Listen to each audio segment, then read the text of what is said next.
uninstall. To uninstall, you go to control panel.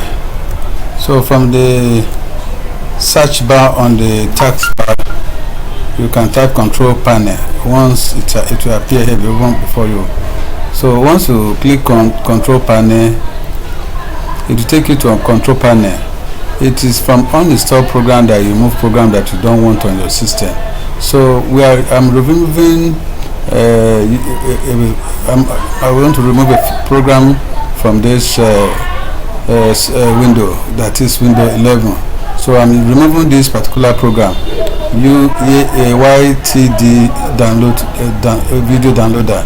So once you click on the particular program you want to remove, you come to this uninstall and click it. Once you click the uninstall, it will ask you, do you want to remove? You say yes. So once you click on yes, automatically the file will be removed. So